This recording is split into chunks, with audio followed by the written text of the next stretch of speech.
მოგესალმებით, მადლობა რომ ჩვენთან ერთად ხართ. ჩვენ გვაქვს დრო იმაზე სასაუბროთ, რომ გარკვეული დასკვნების, გაკეთების საშუალება მოგცეთ ბატონ ზურაბ, რა შეიცვალა აი ამ ბოლო 1-2 თვის განმავლობაში, განსაკუთრებით მას შემდეგ, რაც შეერთებულმა შტატებმა და ტრამპის ადმინისტრაციამ მიიღო ისეთი გადაწყვეტილებები, რომელსაც ბევრი არ წინასწარმეტყველებდა თავად ტრამპის სამშვიდობო დაპირებების კვალობაზე, რომ ის მოდის იმისთვის, რომ სოფლიოში ომები დაამთავროს, რომ მშვიდობას შეუწყოს ხელი და ამ დროს ვნახეთ ამერიკის შეერთებული შტატების პირდაპირი ჩართულობა ირანის ოპერაციაში, ანუ სამხედრო ოპერაციაში, რომელიც ძალიან წარმატებულად დამთავრდა და ამას მოყვა შემდეგ გაგრძელება უკვე ნატოს გადაწყობასთან დაკავშირებით. მოდი დავიწყოთ ამაზე საუბრით, ზოგადად როგორ აღვიქვათ ის ეტაპი, რომელზეც ახლა არის ტრამპის ადმინისტრაცია, შემდეგ იქნება, რა თქმა უნდა, ძირითადად ყველას გვაინტერესებს საქართველოსთან მიმართოებაში ეს რა ასახვას პოვებს. ჩვენ არ ვართ ახლა ტრამპის დღისესრიგში, პირველ ათეულში ჩამონათვალში და იმის მიღმაც, მაგრამ ეს პოლიტიკა თავისთავად, მათ შორის პუტინთან დამოკიდებულების, მათ შორის ევროპის გაძლიერების, დასავლური სამყაროს კოალიციურობის ხარისხის და ეფექტურობის ზრდის, რა თქმა უნდა, ჩვენს რეგიონზე და საქართველოსაც ახდენს გავლენას, განსაკუთრებით აი აზერბაიჯანისა და სომხეთის ბოლო პოლიტიკური სულების გათვალისწინებით და თუ დრო დაგვრჩება შიდა ამერიკულ პოლიტიკასთან დაკავშირებით და ძალიან საინტერესოა ტრამპის ასე ვთქვათ მოკავშირეებთან განხეთქილების აღწერა, აი ტაკერ კარლსონის და ესეთი ტიპებისა და ტიპაჟების, რომელთა სიახლოვეც ტრამპთან და ადმინისტრაციასთან ჩვენ ძალიან გვაღელვებდა და არ მოგწონდა პირდაპირ ვთქვათ. დავიწყოთ პირველ შეყითვაზე პასუხით გისმენთ. საომშვიდობისა, ბატონო გიორგი, მადლობა მოწვევისათვის. მივესალმებით ჩვენს მაყურებლებს. რაც შეეხება პირველ შეკითხვას, ფაქტიურად შეიძლება ითქვას, რომ არაფერი ისეთი განსაკუთრებული მოულოდნელი არ მომხდარა ნამდვილად, რასაც წინასწარმეტყველებდით, დაახლოებით ისე მოხდა. ბევრი იტყვის, რა თქმა უნდა, ტრამპი გაუთვლელია და ამის გათვლა წინასწარ შეუძლებელი იყო, მაგრამ ყოველ შემთხვევაში ახლა ვინც თვალს ადევნებს, მაგალითად იგივე მეც ჩემს სოციალურ ქსელში დაახლოებით რაც ამაქვს ტრამპის პრეზიდენტობიდან მოყოლებული ყოველ შემთხვევაში პოსტები დადებული, ჩანს იქიდან, რომ ეს გარკვეული თანამიმდევრულობა არსებობს და გარკვეული ლოგიკა არსებობს ამ ადამიანის ქმედებაში. კერძოდ ის, რომ ტრამპთან დაკავშირებით პირველი მთავარი, ასე ვთქვათ, საფრთხე, რომელსაც აღწერდნენ, იყო ის, რომ დაკავშირებული ეს იზოლაციონიზმი, ამერიკული იზოლაციონიზმთან დაკავშირებით. ვფიქრობდნენ, რომ ტრამპი არ გააგრძელებდა ნატოსთან ურთიერთობას, თანამშრომლობას და ეს ყველაფერი აი თუნდაც უკრაინის კონფლიქტი დარჩებოდა მხოლოდ ევროპელების კისერზე. და ამავე დროს ბატონ ზურაბ ეს პირდაპირ კავშირში იყო ეგრეთ წოდებული გავლენების ზონების აღიარებასთან, ჩვენ ყველაზე მეტად ეს გვაღელვებდა, რომ რეგიონში შეერთებული შტატების გასვლის შედეგად წარმოქმნილი ვაკუუმი ყველა შემთხვევაში ჩვენი მეზობელი ავტორიტარული სახელმწიფოების განსაკუთრებით რუსეთის მიერ შეივსებოდა. დიახ, რა თქმა უნდა, მაგრამ ვინც ტრამპის ბიოგრაფიას იცნობს, მას არ შეიძლებოდა ამის გასვლა წინასწარ და ვინც იცნობს ამ ადამიანის ქმედებებს და ეს დემოკრატების ხელშემწყობი იყო, ჩვენ კარგად ვიცით, ჰილარი კლინტონთან და ბილ კლინტონთან მეგობრობდა, ერთდროს ძალიან ისეთ დემოკრატიულ პარტიასთან სერიოზულად თანამშრომლობდა. შემდეგ ახლა გადაეწყო, რა თქმა უნდა, რესპუბლიკურ პარტიაზე, რეიგანისტი იყო და თუ გავითვალისწინებთ და გადავხედავთ ამ პიროვნების პოლიტიკურ წარსულს, ძალიან ადვილად შეიძლება იმის დასკვნა, რომ ეს კაცი არის ბევრად უფრო ჩამოყალიბებული ცენტრისტი, რომელიც ხან დემოკრატია იყო, ხან რესპუბლიკა, ვიდრე უკიდურესი მემარჯვენე. შესაბამისად, მისი თანამშრომლობა აი რადიკალ მემარჯვენეებთან, როგორც აი ეს ტეილორ გრინები, ტაკერ კარლსონები და ასე შემდეგ ფერმობრძანეთ, იყო, რა თქმა უნდა, ეს იყო სიტუაციური მოკავშირეობა. აი ამის განხილვა არ სურდა არავის და აი მაგალითად იგივე რატომ უშვებდნენ ასეთ შეცდომას, აი CNN-ის მიმდევრები მაგალითად, აი ქართველი ექსპერტები, რომელიც ძირითადად CNN-ით და CNN-ით ხელმძღვანელობდნენ მაგალითად. იმიტომ რომ CNN ამ შემთხვევაში ფაქტიურად ეს იყო ცოტა არ იყო ანგაჟირებული ტელევიზია დემოკრატების მხარდაჭერით და შესაბამისად მათი ყველა ჩართვა და მათი პოლიტიკური ასე ვთქვათ სარედაქციო პოლიტიკა მიმართული იყო იმისაკენ რომ როგორ მეჩვენებიათ რამდენად ამაზე რძენია ის ხალხი რომელიც ტრამპს უჭერს მხარს. ამავე დროს ეს ადამიანები რა თქმა უნდა არ აჩვენებდნენ და ეს CNN-ი არ აჩვენებდა იმას რომ ისეთივე ამაზე რძენი და დიდად ინტელექტით არ გამორჩეულია ზუსტად იგივე მემარცხენე რადიკალები ეგრეთ წოდებული პროგრესისტები რომლებიც დემოკრატიულ პარტიას ყავდა ფლაგმანად შეაყენებული. იმიტომ რომ ამავე რადიკალებს შორის არანაირი განსხვავება ფაქტობრივი თვისობრივი განსხვავება არ არსებობს.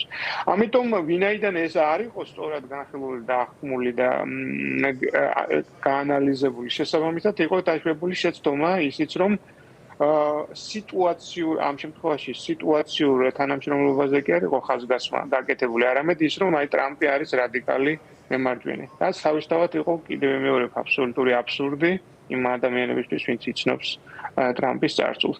და ასე რომ, როდესაც ეს გამიტანა წინასწარმეტყველება იმ პროცესებისა, რომ ერთ დღეს მათ შორის შავი კატა გაირბენდა, არ იყო აბსოლუტურად ძნელი ამის წინასწარმეტყველება და ლოგიკურად შეიძლებოდა ამის გათვლა.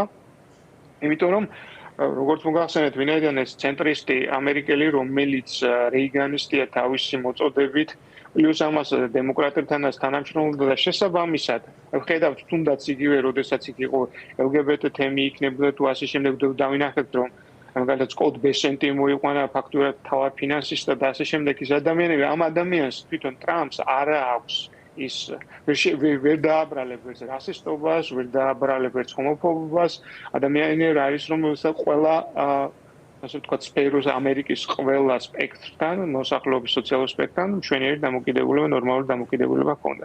კიდევ მეორე, აი ეს არის ობიექტური რეალობა და აი ამ ობიექტური რეალობის უგულებელყოფის გამო მოხდა ყველა ის შეცდომა, რაც ვერ გაითვალეს და მithom თვლიან, რომ აი ტრამპი გაუთვლილია. სინამდვილეში არანაირად არ არის გაუთვლილი.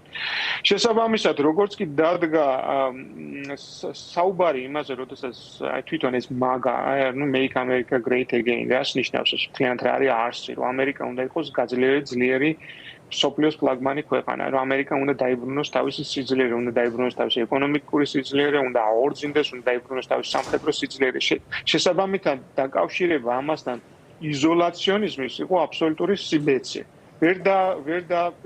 ვერ დააკავშირებდი ამას, მაგრამ კიდევ მეორე ეს ყველაფერი აღიქმებოდა სუფთა პროპაგანდისტული სტილიდან და პროპაგანდისტული ჭრილიდან უпроსორად და ისევ და ისევ, ამიტომ ვერ მოხდა ამის გათვლა. არა და ისევ ლოგიკურად განვითარდა ამ მიმართულებითაც მოვლენები, ვინაიდან თუ ამერიკა ძლიერია, თუ ამერიკა იარაღით და შეიარაღებით და თავის სამხედრო ძლიერებით, რა თქმა უნდა, ისევ ფლაგმანობას დაიბრუნებს, თუ ამერიკა გაძლიერდება ეკონომიკურად და იქნება სოფლიო ფაქტურად ცივილიზაციის ფინანსური ცენტრი, ეს იმას ნიშნავს, რომ ეს იზოლაციონიზმი, აქედან და იზოლაცია დანარჩენი სოფლიოდან კერძოდ ცივილიზაციიდან შეუძლებელი იქნებოდა და ასეც არის და მაშინ როდესაც ეს მომენტი მოაღწევდა, სადაც უკეთრი განცხადება იქნებოდა გასაკეთებელი, უშუალოდ რომ რა არის სინამდვილეში ამერიკის არსი და რას აპირებს ამერიკა, აი ამ მომენტში აუცილებლად მოხდებოდა დაპირისპირება იმ უკიდურეს მემარჯვენეებთან და ესეც მოხდა კიდევაც იმ ტაკერ კარლსონთან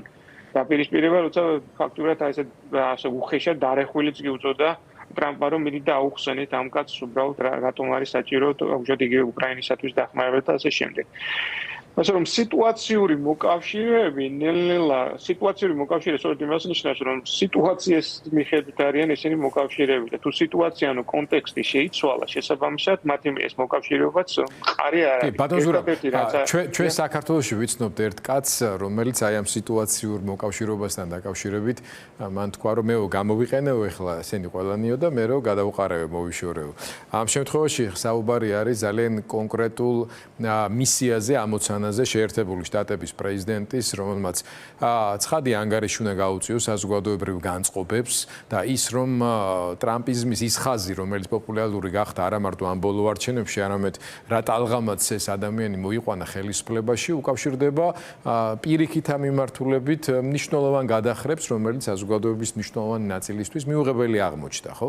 მაგრამ ეს ამერიკის შიდა პოლიტიკური პროცესების, ეკონომიკური დაწყებული მიგრაციის და ბევრი სხვა ფაქტორების ერთობლივი შედეგია. ქართველებმა რას უნდა მივაქციოთ ყურადღება აქედან, რა უნდა გვაღელვებდეს და რისი იმედი უნდა გვქონდეს. იმიტომ რომ ზოგი შეიძლება გააღიზიანა ტრამპის პორტრეტებით აქციაზე გამოსვლამ, ზოგს პირიქით მიაჩნია რომ აი რაღაცა ტრამპისტობა და რესპუბლიკური პარტიის გულშემატკივრობა უნდა იყოს, ასე ვთქვათ, მთავარი სიგნალი ახლა ვაშინგტონისთვის. თქვენ მაინც ახლა შეერთებული შტატებიდან უყურებთ ამას ყველაფერს და რა იქნებოდა თქვენი რჩევები ქართული საზოგადოებისთვის და მოლოდინებიც მათ შორის, იმიტომ რომ დანიგანის ინტერვიუს შემდეგ აი დღეს კიდე დეტალური განმარტებები ივანიშვილის დავალებით პროპაგანდისტულმა არხებმა გამოაქვეყნეს, როგორ ვერ გაიგო თურმე დანიგანმა, როგორ ვერ გადათარგმნა რაღაცეები და ასე შემდეგ და რომ სუფთა ფურცლიდან ტრამპის ადმინისტრაციასთან ურთიერთობების აღდგენის პერსპექტივას ისინი ჯერ კიდევ ხედავენ და ამის იმედს ინარჩუნებენ. თუ შევხედავთ მთლიანად საქართველოს ინტერესებიდან გამოვალ და შევხედავთ აი ეს გაერთიანებული ასე ვთქვათ ვინც დაუშვათ ჩვენზე ახლა გვიცნეს როგორც ოპოზიციური სპექტრის მომხრე, ასე დაუშვათ მთავრობის მომხრე ადამიანები, ხო? ობიექტურად, თუ ამ ყველაფერს შევხედავთ ობიექტურად, ამ შემთხვევაში საქართველო არის კატასტროფულ სიტუაციაში საგარეო პოლიტიკის თვალსაზრისით. არის იმიტომ რომ ყოველთვის საქართველოს გადარჩენა და პოლიტიკური საგარეო პოლიტიკური დოქტრინა ემყარებოდა და ეფუძნებოდა იმას, რომ ყოფილიყო ბალანსი იგივე რუსეთს ცივილიზაცია და ანტიცივილიზაცია შორის, იმიტომ რომ ჩვენ ძალიან ახლოს ვართ სამწუხაროდ გეოგრაფიულად დაჩაგრულები ვართ მაქროი, რომ ძალიან ახლოს ამ რუსეთთან, უზარმაზარ მონსტრთან, ანტიცივილიზაციის ერთ-ერთ ფორპოსტთან გვაქვს საერთო საზღვარი. შესაბამისად ძალიან მოწყვლადი ვართ და ამიტომ ბალანსი დასავლეთთან აუცილებლად რა თქმა უნდა რუსეთს აუცილებლად უნდა გაუწიოთ ანგარიში, უნდა გაუწიოთ იმას ანგარიში, რომ მათ აქვს თავისი დიდი პოლიტიკური გრავიტაციული ველი და აუცილებლად იმოქმედებს ჩვენზე. და ამავე დროს ვიცით ჩვენ ძალიან კარგად რომ არა გვაქვს იმის ფუფუნება რომ ვიყოთ რომელიმე სამხედრო დასავლურ სამხედრო ორგანიზაციაში გაერთიანებული ისე რომ მათი სამხედრო ქოლ გაგვიცავდა, შესაბამისად საჭიროა ბალანსი. ბალანსი მეტნაკლებად არსებობდა ყოველ შემთხვევაში რაც არ უნდა დავაბრალოთ ჩვენ წინა ხელისუფლებას თუ მანამდელ ხელისუფლებას კიდევ შევარდნაძიდან დაწყებული გარკვეული ბალანსი რუსეთსა და დასავლეთს შორის არსებობდა ყოველთვის იყო. აი ამჯერად რაც არის დაუშვათ რაც ყველაზე დიდი და სავალალო შეცდომაა კატასტროფული ასე ვთქვათ პოლიტიკური ფიასკო არის ამჯამინდელი მთავრობის არის ის რომ მთლიანად გაწყვეტა ფაქტობრივად დასავლეთთან კავშირი. რომ დღეს ბალანსი აბსოლუტურად დაარღვია თან ის დაპირება რომელიც ოცნებას ჰქონდა თავისი ხელისუფლებაში მოსვლის წინ საარჩევნო პოლიტიკა საგარეო პოლიტიკაში საარჩევნო ბუკლეტი მაქვს დაკითხული და სიტყვასიტყვით მახსოვს რომ იქ აუცილებლად რომ დასავლეთსა და რუსეთს შორის არა საქართველოს არ უნდა იყოს პრობლემა, საქართველოს პოლიტიკის ბალანსირება უნდა მოახდინოს დასავლეთსა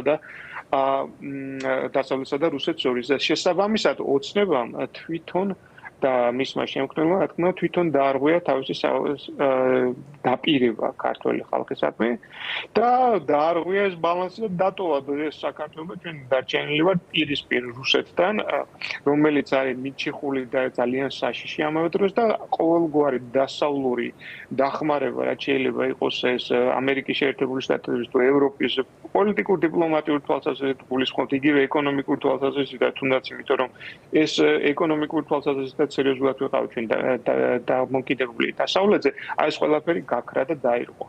რჩევა ეხლა ვის უნდა მივცეთ რჩევა ამაზე დამოკიდებული ქართველებს ეხლა იმიტომ რომ შეიძლება საყვედურებენ ამაზე როგორ გამოყავი ზუსტად ვიზია ამ შემთხვევაში საუბარი.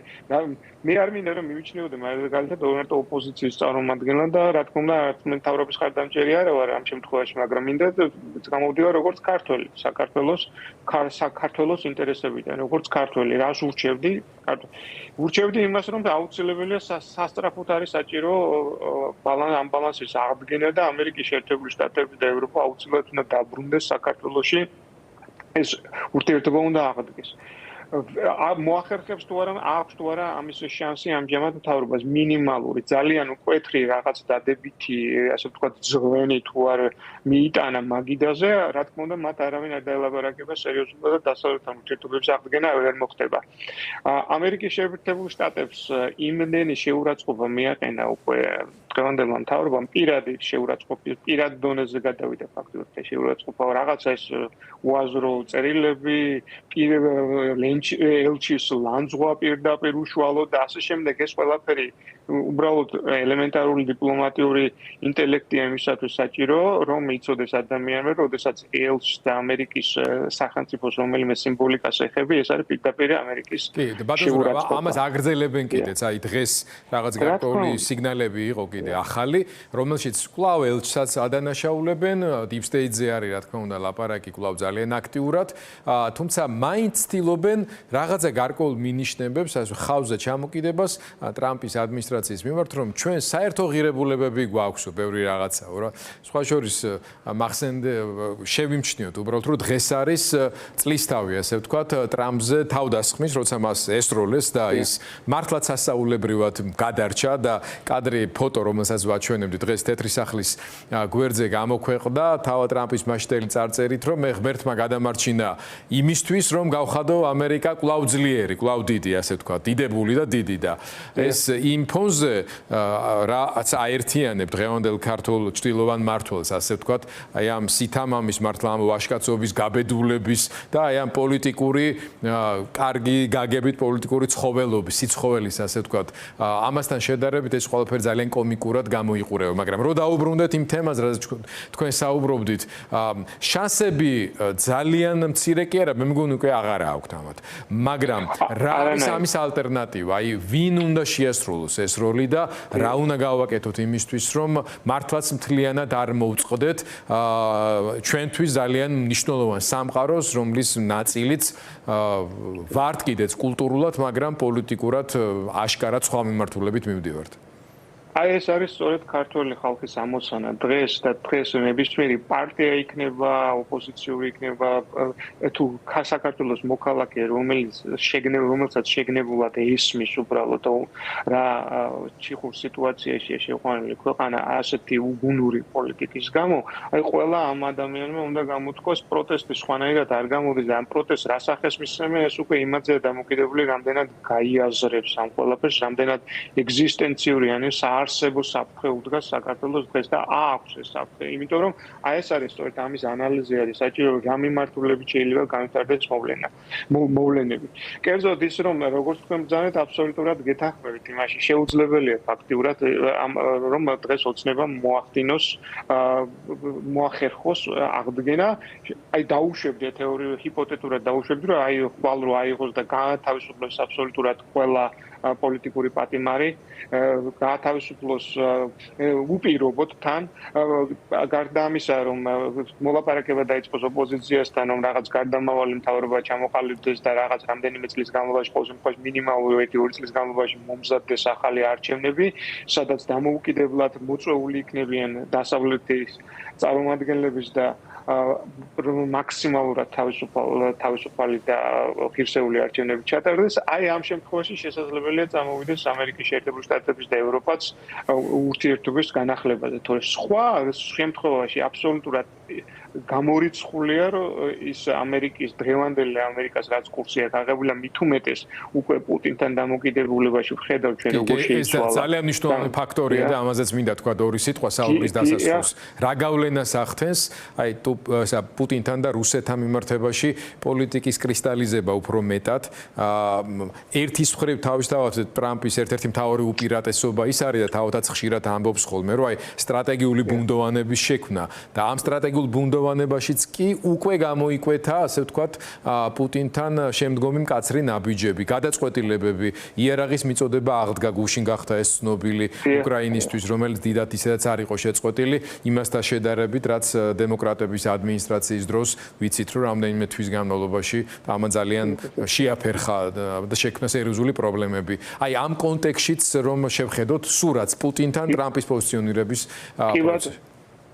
ამის კიდევ მეორე, აი ამის წინასწარმეტყველება ძალიან ადვილი იყო და ადვილი იყო იმიტომ, რომ როდესაც ჩვენ ვიცოდით და მე მქონდა თვითონ ამაზე არაერთხელ საუბარი, ორი ალფა მამრი ერთად ვერასოდეს ვერავითარ შემთხვევაში ვერ მორიგდება, მით უმეტეს, როდესაც ისინი ესაუბრებიან აბსოლუტურად სხვადასხვა ერთმანეთთან 180 გრადუსით დაპირისპირებული პლატფორმებიდან. ეს ცივილიზაცია ესაუბრება ანტიცივილიზაციას, ორივე არის ორნაირი ტიპაჟი, გარდაუვალი იყო უბრალოდ ამათი დაპირისპირება. ამიტომ ყოველთვის კომიკური იყო ჩემთვის ეგრეთ წოდებული ექსპერტების მოსაზრება, რომ აი ტრამპი პუტინის გოშიან, ტრამპი და პუტინი ერთად მორიგდებიან. ნუ აი ეს არის თავისთავად უაზრობა. ნუ ეხლა რა გველი ჩვენ შეგვიძლია შევადაროთ ჩვენი თავი და უშუალოდ აი მაგალითად სერბეთს, სადაც აი პრორუსული რეჟიმები, სადაც ასე ვთქვათ ბოგინებენ ხომ? აი ვუჩიჩი, მათი პრეზიდენტი, რომელიც ძალიან რუსეთთან არის დაახლოებული, ხომ სასწრაფოდ გაიქცა მაისის დასაწყისში იყო და ჩავიდა ფლორიდაში, იფიქრა რომ როგორც ფინეთის პრეზიდენტი მიიღო ტრამპმა მეც მიიღებს, მაგრამ ტრამპს საერთოდ არც ისურვა მასთან ლაპარაკი და შეხვედრაც კი. ისევე როგორც ხედავდით, მაშინ იყო ბევრი საუბარი ორბანს ახსენებს და უამრავ დადებით კონტექსტში, მაგრამ სად არის დღეს ვხედავთ ჩვენ ორბანი, სადმე ამერიკის რომელიმე ორბიტაზე, სადმე ფუნქციონირებს ან ჩანს, რა თქმა უნდა, არა.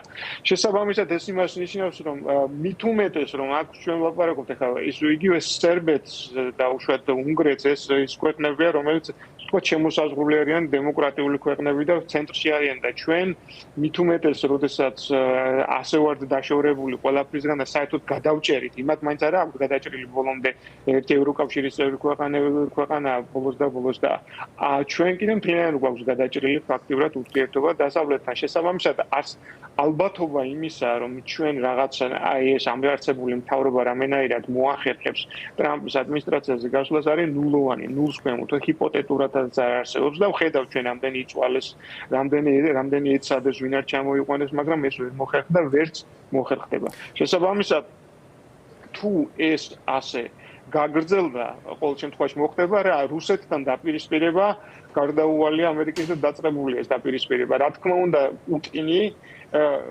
პუტინი დათანხმებოდა ტრამპის წინადადებას, რა გამოვიდოდა ისე პუტინი ასე აღიქვამს ფსიქოლოგიურად, რომ აი მე ის კაცი ამბობდა თავიდანვე მე მოვალ და მშვიდობას დავამყარებ და მე ჩემი ინტერესები მაქვს. აი თავიდანვე ხო სისულელე იყო ამის წინასწარმეტყველება, რომ არა ისინი დამეგობრებები, არა რა თქმა უნდა, იმიტომ რომ რასაც ტრამპი მოიტანდა წინადადებას, ნებისმიერს იმას პუტინი აუცილებლად შეეწინააღმდეგებოდა, იმიტომ რომ საზოგადოების თვალში დარჩენილი იყო თვითონ როგორც უფრო მაგარი კაცი. კი, თუმცა ბატონზურა პუტინს ჰქონდა რაღაცა პატარა ფანჯარა, როცა ტრამპმა ისეთი რაღაცები შეთავაზა, რაზეც ჩვენს გავღიზიანდით, მაგალითად ყირიმის ფაქტობრივი აღიარების თემა იქნებოდა ეს თუ შესაბამისად სანქციების მოხსნით და ასე შემდეგ, მაგრამ ეს არის ზუსტად ეს ავტორიტარული ბულემია და ის როლი, რომელშიც არის პუტინის შესული ამ რაღაცა ისტორიული მისის ასე თუ განხორციელების რაციონალიზმზე მაღლა დგას ეს ყველაფერი და აქ მოხდა ის დაჯახება. აი, ვამთავრებთ უკვე და თუ შეგიძლიათ მოკლედ გითხრათ მათ შორის იმ მოვლენებზე, ფაქტორებზე, რაც თქვენ ახსენეთ, ორბანის თემა იქნებოდა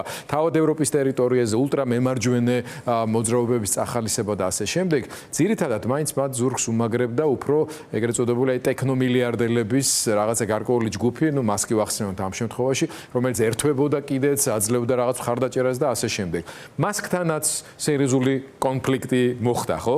რაც ასევე პროგნოზირებადი იყო, თუმცა მაინც წარმოუდგენლად ეჩვენებოდა ძალიან ბევრს. აქვს რამე შანსი მასკს, რომ აი მესამე პარტია რომ დაარსა უკვე კი ვიცით, მაგრამ იმ მესამე პარტიას რამე პერსპექტივა და შანსი ექნება შტატებში? არა, არ ექნება, მიუხედავად მთელი ჩემი პატივისცემის მასკის მიმართ, ყოველ შემთხვევაში მას პოლიტიკა საქმე არა.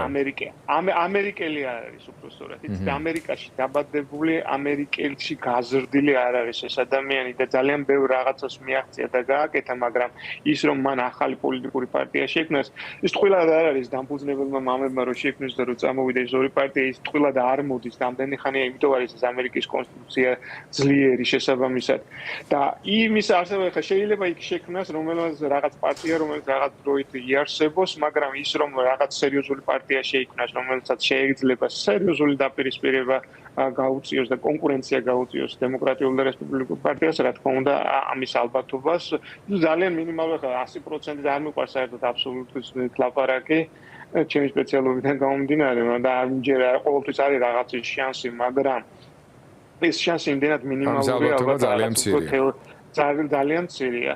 და თვითონ შეგნით ჯერჯერობით მდგომარეობა ძალიან კარგად და დადებითად მიდის. ხედავთ ჩვენ უკვე პროფიციტია, ბიუჯეტი, არანაირი ეკონომიკური კრიზისი და კოლაფსი ამერიკის შეერთებულ შტატებს არ ემუქრება.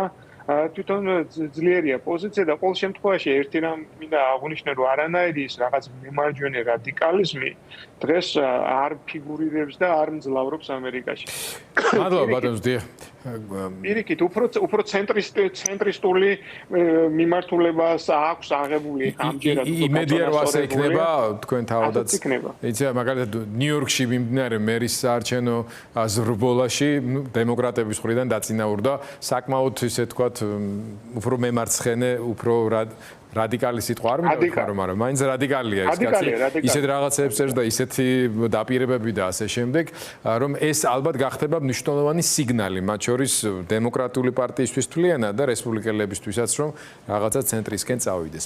ბატონ ზურაბ, დავამთავროთ ჩვენი საუბარი დასკვნის სახით თუ რამეს გვეტყოდით და მადლობას გეტყვით საუბრისთვის. დიდი მადლობა. მე დასკვნის სახით ვიტყოდი ერთ რამეს, რომ რა თქმა უნდა ისევ და ისევ საქართველოსკენ არის მიმართული ჩემი გონება და აზრის და ყველაფერს და ამიტომ მინდა ვისურვო, რომ ყოველ შემთხვევაში, როდესაც დავეხმარებით ყოველ შემთხვევაში მთავრობას კიდევ უფრო გაუბედუროს ურთიერთობა ამერიკის შეერთებულ შტატებთან.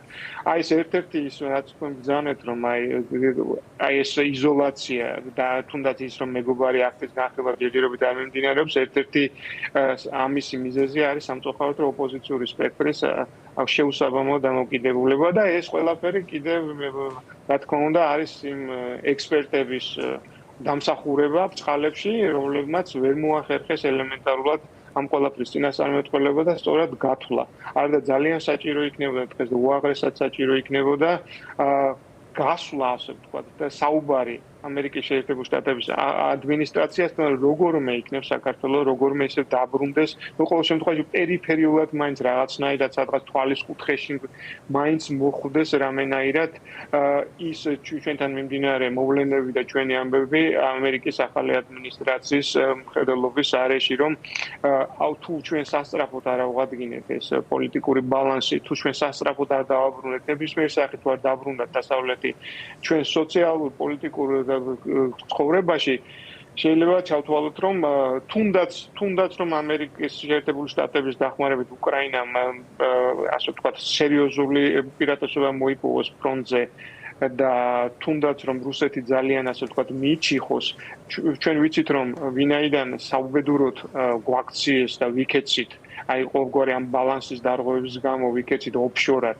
რუსეთის სპეცსამსახურების და რუსეთიდან გამოქცეული მოქალაქეების ოფშორად, ეს აი ამან შეიძლება აბსოლუტურად რაღაც კატასტროფული ვითარება განავითაროს საქართველოში და აი ეს აუცილებლად გასაკეთებელი რისკები ძალიან დიდია, რისკები და ამის გააზრება ყველას გმართებს. მადლობა ბატონ ზურაბ, სწორედ ამაში დაგვეხმარა თქვენი ეს ინტერვიუ, თქვენი მოსაზრებებიც.